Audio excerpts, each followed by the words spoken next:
Good morning पिलामाने। आज आमे पढ़िबा सूचना अधिकार भारतर सूचना अधिकार आईन विषय रे भाग 1। एठारे आमे पढ़िबा सूचना अधिकार आईन।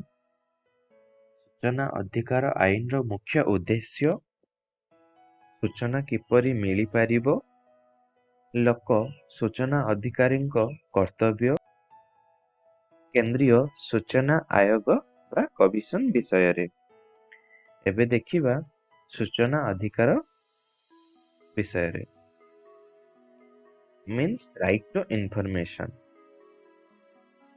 सूचना अधिकार आईन 2005 मसीहा अक्टोबर 12 तारिखरु जम्मू और काश्मीर राज्य को बाद दे भारतर अन्य सब राज्य रे लागू हैला एवं ओडिशा रे सही वर्ष नवेम्बर मास 19 तारिख दिन यह कार्यकारी हैला।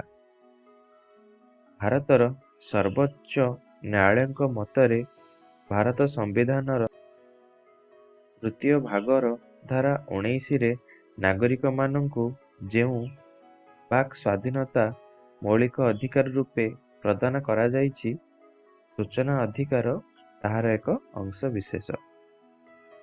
1923 मसीह रे प्रणीत सरकारी गोपनीयता आईन बल रे एपरि तथ्य देबाकू मना करा जाइथिला। एबे जानिबा सूचना अधिकार आईन रो उद्देश्य विषय रे। 3 गोटी विषय रे गुरुत्व दिया जाइछि। सेगुड़िक हैला समस्त कार्यावली को सूचना माध्यम रे प्रकाश करिबा, देशर नागरिक मानक निकटरे सरकारी कल एहार समस्त कार्य पई उत्तरदायी, देशरु तथा समाजरु दुर्नीति प्रतिहत करिबा। 1996 मसीह रे तमिलनाडु रे एही आईन प्रणयन करागला। 1997 मसीह रे गोवा रे एही आईन प्रणयन करागला। परवर्ती समय रे राजस्थान, कर्नाटक, महाराष्ट्र, दिल्ली और आसाम राज्यर विधानसभा मानकरे सही राज्य मानक पई सूचना अधिकार आईन मान प्रणयन करा जाइथिला। सूचना अधिकार आईन आम पार्लियामेंट रे 2005 मसीह रे प्रणीत होइतिला। तार अर्थ हेउची 2005 मसीहा पूर्वरु विभिन्न राज्य रे सूचना अधिकार आईन प्रणयन करा जाइथिला। यहाँ पर देखिबा सूचना किपरि मिली पारिबो। सरकारी लोक सूचना अधिकारी बा एपीआईओ बा लोक सूचना अधिकारी पीआईओ को निकटरे दरखास्त फॉर्म दाखल करा जाई पारिबो, नचेत एहा डाक जोगे बा ईमेल जरिया रे पठा जाई पारिबो। एहा हेउची पीआईओ रो दरखास्त फॉर्म बा एप्लीकेशन फॉर्म बा ईमेल जरिया रे मध्य पठा जाई पारिबो।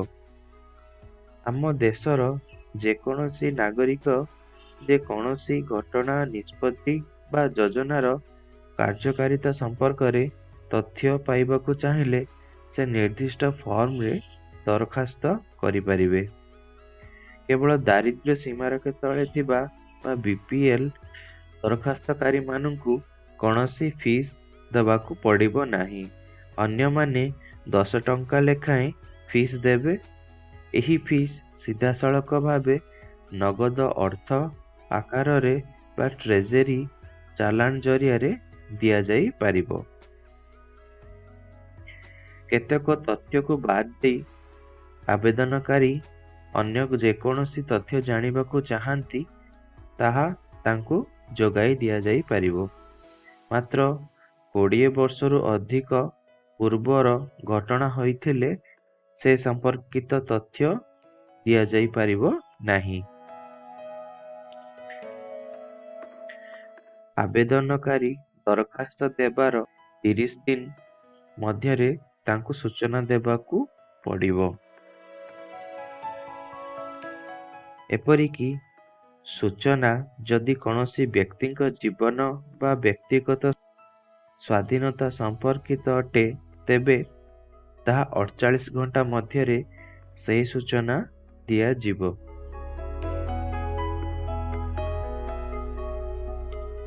ଏବେ ଦେଖିବା ଆବେଦନକାରୀ ମାଗିଥିବା ସୂଚନା କେଉଁ କେଉଁ କ୍ଷେତ୍ରରେ ଦିଆଯିବ ନାହିଁ, ତାହା ସୂଚନା ଅଧିକାର ଆଇନ ଉଲ୍ଲେଖ କରାଯାଇଛି।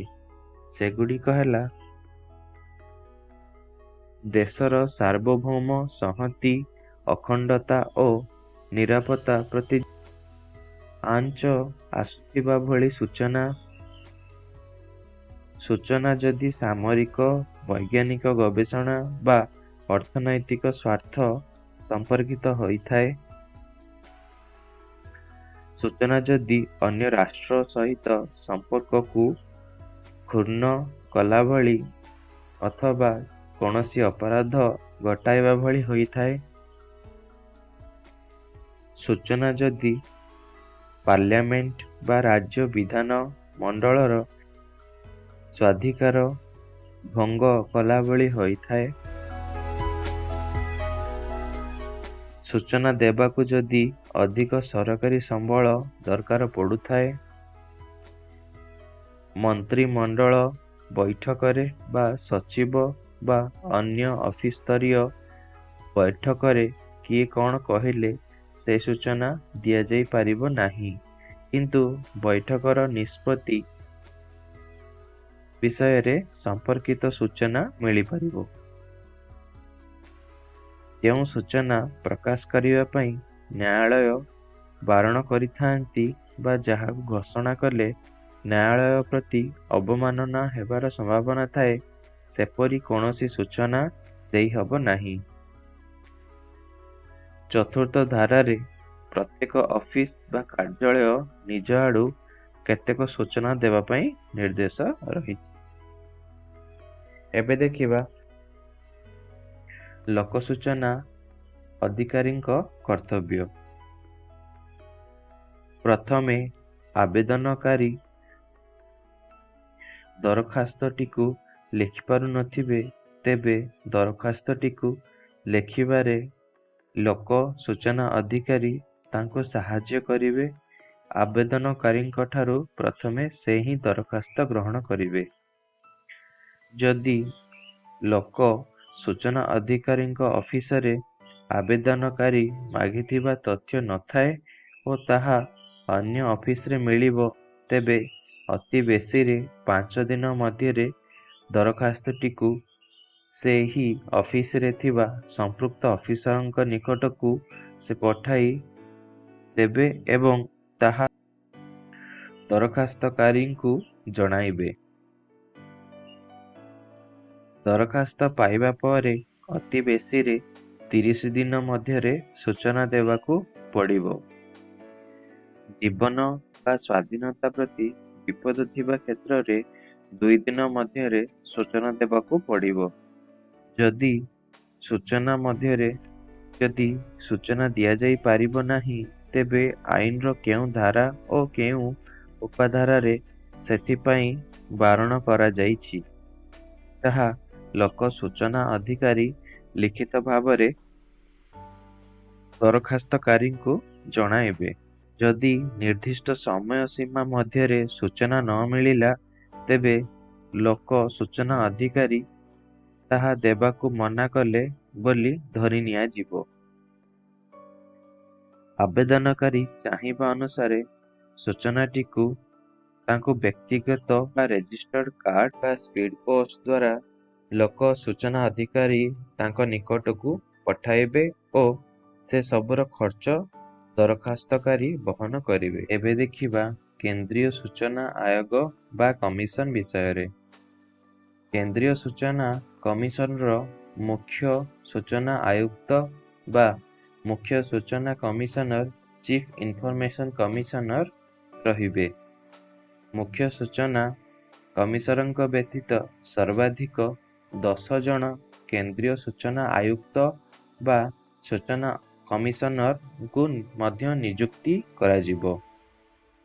ତେବେ ଏକ କମିଟି ଏହି ନିଯୁକ୍ତି ପାଇଁ ସୁପାରିଶ କରିବା ପରେ ରାଷ୍ଟ୍ରପତି ମୁଖ୍ୟ ସୂଚନା କମିଶନର ଓ अन्य सूचना कमिशनर मानଙ୍କୁ नियुक्ति देवे। नियुक्ति लगी सुपारिश करिबा कमिटी निम्नलिखित भावे गठित हेबो। जेपरिकी एही कमिटीर अध्यक्ष प्रधानमंत्री रहिबे। लोकसभा रे विरोधी दलर नेता एही कमिटीर सदस्य रहिबे। प्रधानमंत्री मनोनीत करिथिबा जणे केंद्रीय कैबिनेट मंत्री एही कमिटीर अन्यतम सदस्य रहिबे। केंद्रीय सूचना कमिशनकर मुख्य कार्यालय दिल्ली ठारे रहिबो। केंद्रीय मुख्य सूचना कमिशनर और अन्य सूचना कमिशनर मानकर कार्यकाल स्थिर करा जाइछि। सेगुड़िक हैला उक्त पदरे 5 वर्ष पर्यंत रही पारिबे। पुनः नियुक्ति होई पारिबो नाही।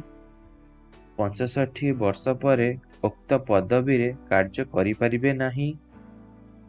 सूचना कमिशनर जदि केंद्रर मुख्य सूचना कमिशनर पद पई योग्य विवेचित हुअंती तेबे सही पदरे तांको नियुक्ति मिली पारिबो। जे कौनसी समय रे से राष्ट्रपति को स्वहस्त लिखित इस्तफा प्रदान करि पारिबे। एबे देखिबा एही विषय रे आमे पढ़िले सूचना अधिकार आईन। सूचना अधिकार आईन रो मुख्य उद्देश्य, सूचना किपरि मिली पारिबो, लोक सूचना अधिकारी कर्तव्य, केंद्रीय सूचना आयोग बा कमिशन।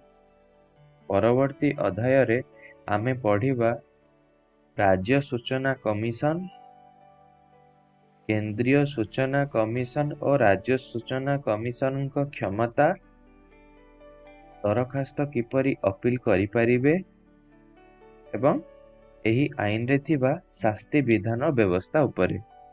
आशा करे एही वीडियो आपण मानकु भल लागिथिबो। धन्यवाद।